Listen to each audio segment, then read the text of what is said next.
नमस्कार, मैं लीजा और आप देख रहे हैं सबरंग समाचार। सरकार गिराने और विधायकों की खरीद पोश मामले में ईडी कर सकती है पूछताछ।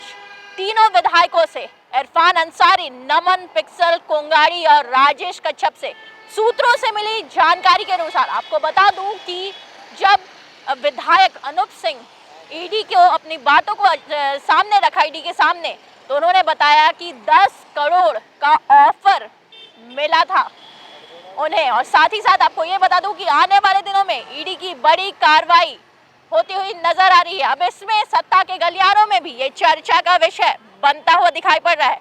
लेकिन एक बात तो साफ है कि अगर आने वाले दिनों में तीनों विधायकों से जब ईडी पूछताछ करेगी तो कई सफेद पोश नाम सामने आते हुए दिखाई पड़ेंगे। आइए जानते हैं कैश कांड मामले में ईडी की जो कार्रवाई, उसमें पार्टियां किस तरीके से अपनी बातों को रखती है, क्या कहना है कांग्रेस का और क्या कहना है बीजेपी का इस पे। कांग्रेस प्रवक्ता राकेश सिन्हा जी हमारे साथ मौजूद है, हम इनसे बात करेंगे।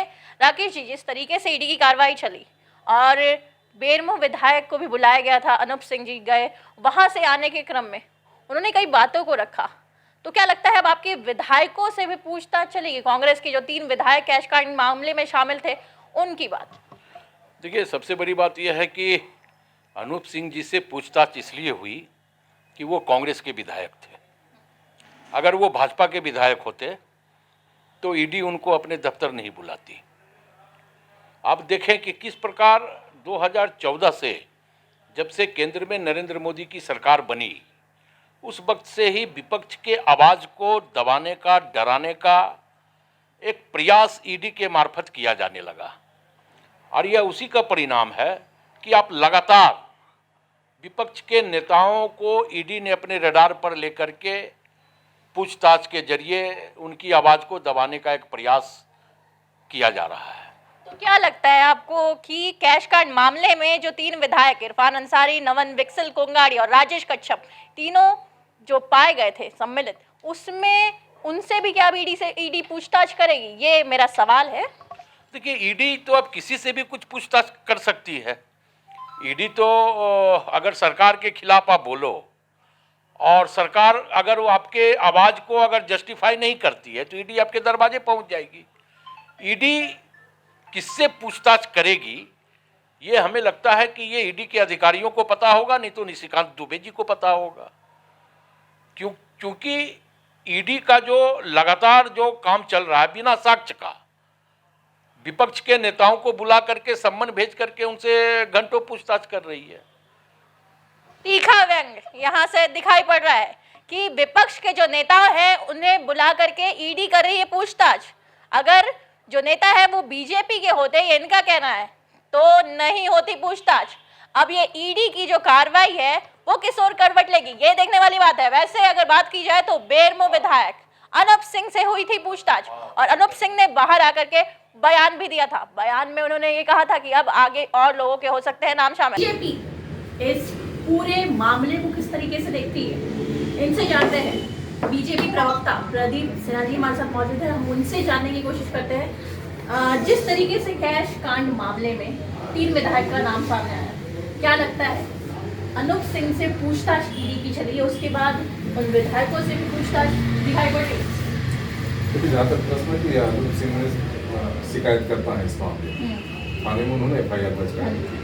अब ईडी ने उनको बुलाया है और वही सवाल पूछे हैं जो अनूप सिंह ने आरोप लगाए FIR कि मुझसे भी संपर्क किया गया, मुझको प्रलोभन दिया गया पैसे के लिए, मुझे भी कोलकाता बुलाया गया था। तो वो सारी चीज़ें मैं समझता हूँ कि अनूप सिंह ने जरूर बताई होंगी ईडी को। और अगर उनके पास कोई पुख्ता जानकारी है, जो आरोप उन्होंने लगाए हैं, बाकी जो 3 विधायक कांग्रेस से पकड़े गए उनके खिलाफ जो आरोप लगाए हैं, अगर उनके पास कोई सबूत है तो वो शेयर करना चाहिए, ईडी के साथ सहयोग करना चाहिए। और जब ये बातें सामने आएंगी तो निश्चित रूप से वो विधायक जो अपने आप को पाक साफ बता रहे हैं। कांग्रेस पार्टी ने कमेटी भी बनाई जाँच के लिए, लेकिन आज तक जाँच कमेटी की कोई रिपोर्ट नहीं है। तो कांग्रेस पार्टी की तो मंशा समझ में आ चुकी है। कांग्रेस पार्टी अपने विधायकों को एक तरफ ये दिखाने की कोशिश कर रही है कि हम आपके खिलाफ सख्त है, कार्रवाई करेंगे, जनता को ये मैसेज देने की कोशिश कर रहे हैं। लेकिन दूसरी तरफ कमेटी का रिपोर्ट नहीं आना कहीं ना कहीं सवाल के कटघरे में खड़ा करता है उनको कि कांग्रेस पार्टी उनको बचाना भी चाहती है। प्रदीप जी, कांग्रेस का एक कहना है कि केंद्र में बीजेपी की सरकार है, ईडी से कहीं ना कहीं काम कराया जाता है, जहाँ पे बीजेपी के विपक्ष के द्वारा, मतलब विपक्ष के लोगों पे ईडी के ऊपर ईडी के द्वारा कार्रवाई कराई जाती है। ये कहाँ तक सही लगता है? देखिए, आपको एक उदाहरण देकर समझाना चाहूँगा। 2014 से पहले हमारी सरकार ने की और उसके पहले कई गैर भाजपा की सरकारें नहीं की। आप एक मामला भी उठाकर देख लीजिए, जब उनके 1 और 2 10 सालों का शासनकाल चला, तो कॉमनवेल्थ घोटाला, उसके अलावा महाराष्ट्र में हाउसिंग घोटाला, फिर कोल घोटाला, इस तरह से एक लंबी फहरिस्त थी। भारतीय जनता पार्टी जब भी सत्ता में रही, चाहे अटल बिहारी वाजपेयी का शासनकाल ले लें आप, या 1977 में भी जब हम सत्ता में थे, तब भी हम पर कोई भ्रष्टाचार का आरोप नहीं लगा हमारी नेताओं पर। आरोप प्रति आरोप चल रहा है। अगर बात की जाए कैश कार्ड मामले की, तो कैश कार्ड मामले में जिस तरीके से अनूप सिंह से पूछताछ हुई है, तब से ये और मामला बढ़ता दिखाई पड़ रहा है। वैसे सूत्रों के हवाले जो जानकारी आ रही है, उसमें कहीं ना कहीं और कई सफेद पोश लोगों का नाम सामने आता दिखाई पड़ेगा। अगर ईडी की जो पूछताछ है 3 विधायकों से होगी, तो उसके बाद कई ऐसे राज खुलते हुए नजर आएंगे। अब देखने वाली बात है, ये राज कब खुलते हैं और कब होती है पूछताछ। ऐसी खबरों के लिए बने रहे सबरंग समाचार के साथ। कैमरा पर्सन दीपक के साथ लीजा, सबरंग समाचार।